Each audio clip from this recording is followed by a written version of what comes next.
ಮಂಜೇಶ್ವರದಲ್ಲಿ ವರ್ಗೀಯ ರಾಜಕೀಯಕ್ಕೆ ಅಂತ್ಯ, ಪಿಎಂಎ ಸಲಾಂ ಹೇಳಿಕೆ. ಕೇರಳದಲ್ಲಿ ವರ್ಗೀಯ ವಿಭಜನೆ ರಾಜಕೀಯಕ್ಕೂ ಹಾಗೂ ಎಡಪಂಥೀಯ ದುರಾಡಳಿತಕ್ಕೂ ಈ ಚುನಾವಣೆಯೊಂದಿಗೆ ಅಂತ್ಯಕಾಲ ಸಮೀಪಿಸಿದೆ. ದ್ವೇಷ ಹರಡುವ ಮೂಲಕ ಯಾವಾಗಲೂ ಮತಗಳನ್ನು ಗಳಿಸಬಹುದು ಎಂಬ ಬಿಜೆಪಿಯ ಭ್ರಮೆ ಮುಗಿದಿದೆ ಎಂದು ಮುಸ್ಲಿಂ ಲೀಗ್ ರಾಜ್ಯ ಕಾರ್ಯದರ್ಶಿ ಪಿಎಂಎ ಸಲಾಂ ಹೇಳಿದರು.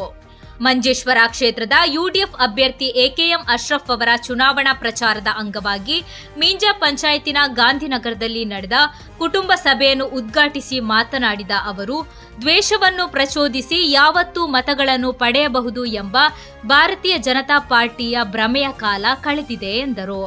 ಇನ್ನು ಶಾಂತಿಯ ಶತ್ರುಗಳಾದ ಬಿಜೆಪಿ ಮತ್ತು ಕಳೆದ 10 ವರ್ಷಗಳ ಎಡಪಂಥೀಯ ದುರಾಡಳಿತಕ್ಕೆ ವಿರುದ್ಧವಾಗಿ ಕೇರಳದ ಜನತೆ ಈ ಚುನಾವಣೆಯಲ್ಲಿ ಬಲವಾದ ಪ್ರತಿಕ್ರಿಯೆ ನೀಡಲಿದ್ದಾರೆ ಎಂದು ಹೇಳಿದರು. ಕಾರ್ಯಕ್ರಮದಲ್ಲಿ ದಾಮೋದರನ್ ಮಾಸ್ಟರ್ ಅಧ್ಯಕ್ಷತೆ ವಹಿಸಿದ್ದರು.